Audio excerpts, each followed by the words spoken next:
Innovations Children, Leadership and Business and Parenting. Episode 2, Fixate on the Upside. Hi, I'm Amy Day, and this is my brother, David Matheson. And today's topic is risk and upside. You know, I was in a business meeting a little while ago, and it's one of these ones where we're trying to create this innovative project, and people are brainstorming all the risks, all the ways anything can go wrong. I mean, like a strategic planning meeting where you start with, what are the threats out there for us? Something like that, exactly. And it's this huge downer, actually. Here we are trying to create this great thing, and then everybody's worried about all these risks. Vision doesn't happen in fear, by the way. Vision doesn't happen in fear. Exactly. Right.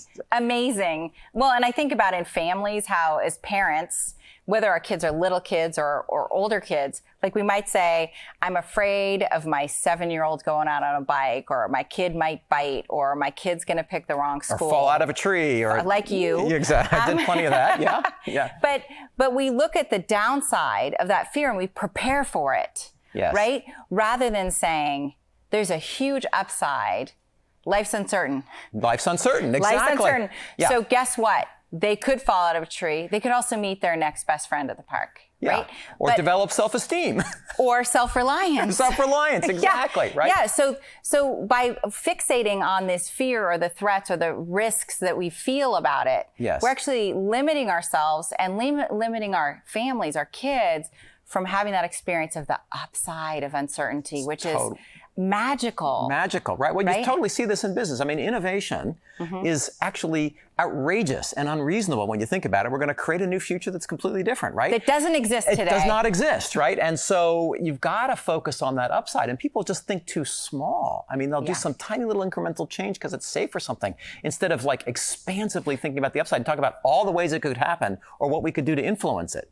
Right. In the positive, In the positive way. It's like you're operating just inside the box instead of really visioning to say what's possible, getting outside the box, and then saying what could come up along the way, or, how are we going to get there? Creating that trail from the future. The trail from the future exciting. Upside. Exactly. Right? So this idea of being in a box there's a bias around this. It's called the status quo bias. So we want to be comfortable. We don't want to use the extra energy it takes to think, right? And so we try to protect the status quo. And of course, risks are very natural. Those are things that could pull us off the status quo. So we're kind of, attending to them.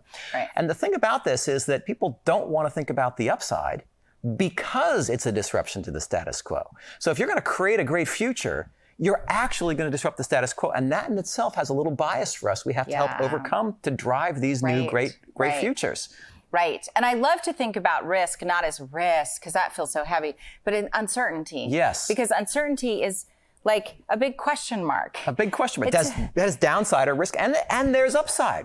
But we catastrophize that, and it's kind of normal for the human brain. There's this thing called the salient bias. We get sucked in by drama. Right? Yes. The other bias is risk aversion, right? Where the downsides loom so much larger than the upsides, we attend to those, right? Right. They pull us in. Yeah. And it's just in our biology. So awareness is magical, to go, wait, I'm getting sucked in. You think about my kid's going to get abducted, or my college student's going to have this big thing, terrible thing happen to them. And then you look at the statistics, it's like, it is infinitesimally small that would happen. Not real risks. We were free-range children. And it was a great thing.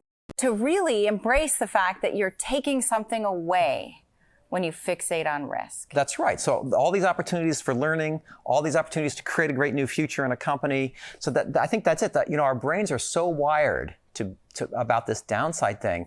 It's not going to be the problem. We're aware of it already. We're aware of it. We can't stop ourselves. So the habit you have to cultivate intentionally is to seek and spend energy on that upside and all those elements of the uncertainty, because that's what pulls you into the future, as you said. And the downside, we already think about it.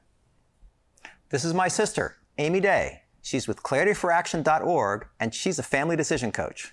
And this is my brother, David Matheson, at SmartOrg.com, and he's a corporate innovation coach. Thanks for joining us at Innovations Children.